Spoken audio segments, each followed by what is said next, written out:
Buongiorno, qui vedete un video di un'unica rarità, ok? Ve l'ho un po' riciclato perché non è un video di adesso, ma di qualche anno fa l'ho riguardato ed è un contenuto fondamentale per quello che riguarda il dipingere con l'acqua. Devi seguire queste regole, ok? Io oggi ho riascoltato il video e ho notato che sono una maestra molto rigida, nel senso che quello che ti dico lo devi fare, ok? Perché se non lo fai, specialmente nel dipingere con l'acqua, succedono disastri. La goccia dove non la vuoi, il vuoto funzionale dove non lo vuoi, tantissime cose che forse non vuoi. E quindi se fai lezione, sia qui a livello virtuale, che poi in realtà nel mio studio, devi fare quello che dico. Almeno lì posso dire e tu devi farlo, perché se non lo fai, se non segui il mio consiglio, può succedere un disastro, come ti ho detto, l'acquarello sporco, non trasparente, pieno di macchie dove non le vuoi, 3, e tanti altri elementi che puoi evitare.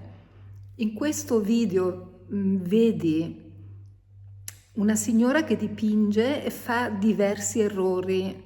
Io questi errori li commento, ma non perché voglio criticare quella signora, che sia ben chiaro.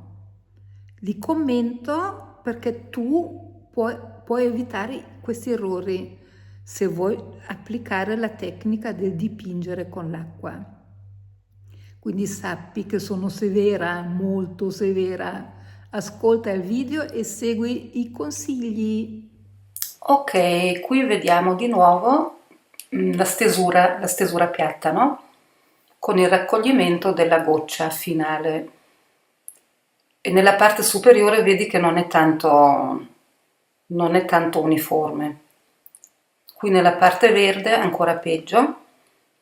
Oggi faceva caldissimo e quindi si asciugava subito e non si faceva neanche il tempo a tirare la goccia. E lì la signora aveva poca acqua, quindi non poteva, ma neanche volendo, non poteva tirarlo, e ha lasciato dei buchi tra i verdi e quello non ti aiuta, non ti dà una forma. Abbiamo riprovato e qui schiacciamo troppo il pennello e vedi che ha più gocce da gestire, in più vedi le strisciate che non vanno bene, però la posizione del pennello è giusta, nel senso che la punta tocca l'umido e la pancia tocca l'asciutto, e quindi ogni qualvolta che sfumiamo è la punta che tocca l'umido e non la pancia. Qui ad esempio potrebbe usare molto meglio la pancia del pennello la signora e usa solo la punta, lo vedi? Vedi che usa solo la punta e potrebbe, se schiacciasse, potrebbe fare una pennellata molto più ampia che poi ti fa perdere meno tempo. Ecco, adesso lo sta facendo perché gliel'ho detto. Schiaccia un po' di più. Ok, ecco. Ecco, qui se dobbiamo sfumare sui quattro lati, deve essere, scusate, se dobbiamo applicare il colore sui quattro lati, su ogni lato dobbiamo sfumare il colore, non possiamo permetterci quelle linee rigide, perché la linea rigida è una forma, sarà una forma. Qui abbiamo un po' troppa acqua, però gira bene il pennello, questo è quello che vorrei. E la goccia sopra invece cammina, la vedi? Vedi come cammina? Gira il foglio, devi guardare quella goccia, no, quella sopra e quella sotto. quindi non possiamo permetterci di avere una goccia isolata. Poi le ho detto spruzza con lo spruzzino, ha spruzzato in mezzo al colore già steso, vuol dire che lì butti via il tuo pigmento. Dobbiamo spruzzare al lato del colore, così non lo butti. Eccoci. Poi c'è sempre qualcosa in mezzo alla strada che cade e sta tornando con il pennello sulla stesura che ha già fatto e questo causa le macchie.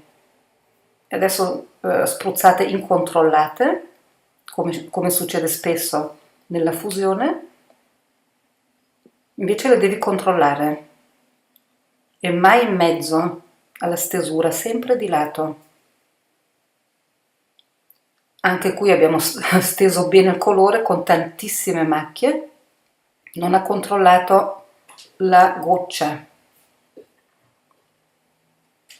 Ecco, qui gli faccio fare un piccolo negativo, visto che abbiamo fatto i cipressi, abbiamo fatto una forma di cipresso. E quello che abbiamo fatto prima con la stesura praticamente succede intorno a una forma negativa, ok? Quindi non posso permettermi tutte quelle macchie e devo gestire la goccia che non deve tornare indietro. Adesso sta di nuovo tornando in una superficie già stesa e vai.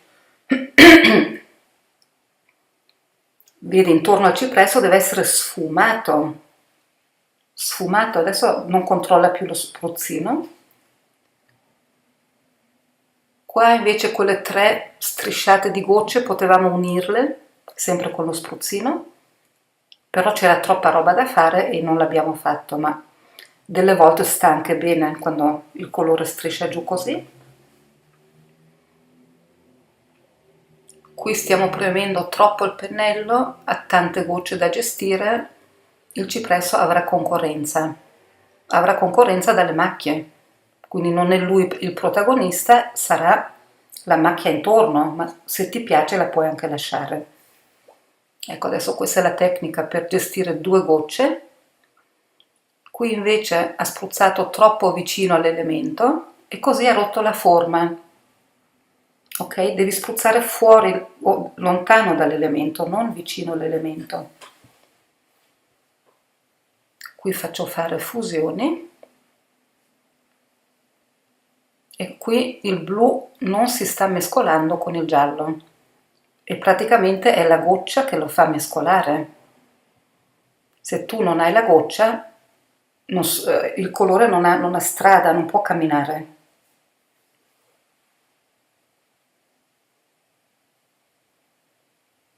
Ecco, qui invece la fusione non era male, ha voluto mettere più colori e sono venute le strisciate anche lì comunque.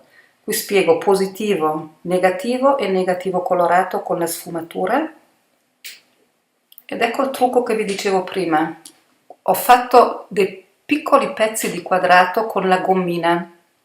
Io la gommina non la uso, però per spiegare meglio la fusione guidata l'ho usata così si capisce quello che intendo. Quindi di una forma, e in questo caso ho scelto il quadrato perché era il più facile,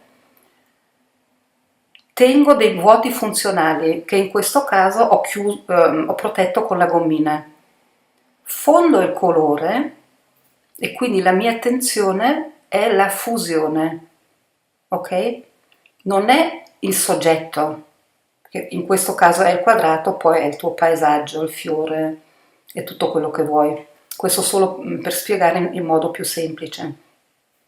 Quindi lascio i vuoti funzionali, questa volta protetti dalla gommina, e esco dalla mia forma.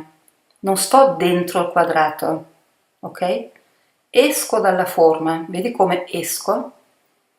Raccolgo la goccia e tutto il resto rimane uguale. Gestisco la goccia e sfumo. E i vuoti, i bianchi saranno protetti dalla gommina che io però non uso. Adesso vi farò vedere il metodo che invece uso. Eccolo qua. Quindi inizio con i vuoti parziali, funzionali di un soggetto, in questo caso è sempre il quadrato, senza gommina, io dipingo così. Lascio dei piccoli vuoti funzionali. All'esterno di questo vuoto funzionale sfumo perché non c'è più il prossimo soggetto. Cerco la fusione dentro il soggetto e devo essere predisposta a perdere il soggetto perché lo perderò, perché si fonde. Ecco, sfumo all'esterno, mi do di nuovo un pochino la forma e sto sfumando all'esterno adesso. Cerco di nuovo la fusione che posso fare solo con la goccia e la goccia. Quindi una goccia incontra l'altra goccia e il colore si fonde nella goccia, tutto lì. Vuoto funzionale a forma di un pezzettino del quadrato. Sfumo all'esterno. La pancia non torna mai nel colore già steso perché fa la macchia che non vogliamo, o almeno io non voglio. Sfumo. Fondo.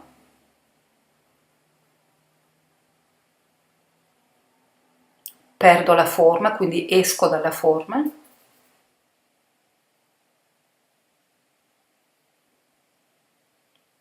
Mi do di nuovo un piccolo vuoto funzionale a forma di, che poi non è quadrato ma è rettangolo. Fondo. La goccia non torna mai indietro. Mi do la forma della chiusura del mio rettangolo e però tra un vuoto e l'altro vuoto perdo questo rettangolo, è quello dove volevo spiegare. Non c'è più perché dopo lo completo con le velature. Ecco, sono uscita dal quadrato, completamente ho perso via e adesso lo spruzzo fuori, ma non nel colore, ma fuori dall'esterno. Ecco, e così è finito. Lì ho scoperto un piccolo errore, lo sfumo un attimo. Posso ancora farlo perché è ancora umido.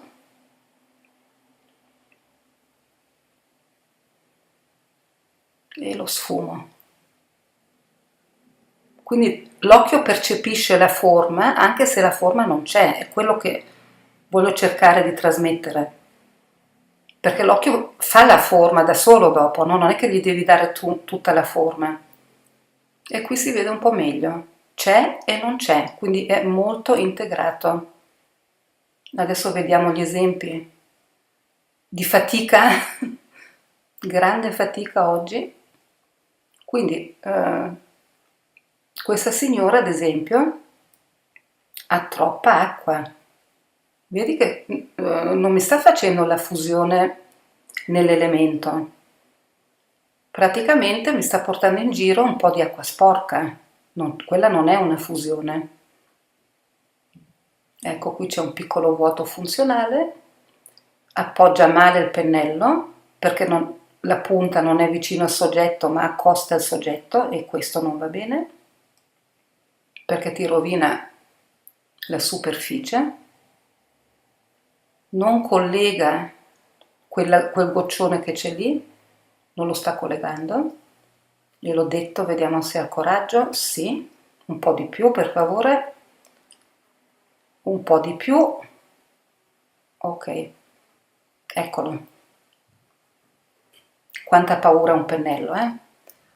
Sfuma e non ha lavato il pennello, quindi la sfumatura non è sfumato, è sporco intorno. Poi tra quel giallo che sta mettendo adesso, quel verdino, e il giallo sopra c'è troppo spazio. Vuol dire che quel giallo là sopra si asciugherà, quindi prima che è arrivata lì con tutti i tennamenti, si è già asciugato e ti lascia una riga che non vuoi perché non appartiene al tuo quadrato. Ecco, adesso gliel'ho detto, entra nell'umido, causerà la macchia. Sarà tutto macchiato. E ancora non mi chiude quello spazio bianco. Con coraggio, chiudiamolo, vediamo. Perché più aspetti, più quella linea bianca intorno, quella linea rigida, sembra un'altra cosa che fa concorrenza al tuo soggetto. Ecco. Invece quest'altra signora ha preso troppo colore. Qui eravamo troppissimo colore.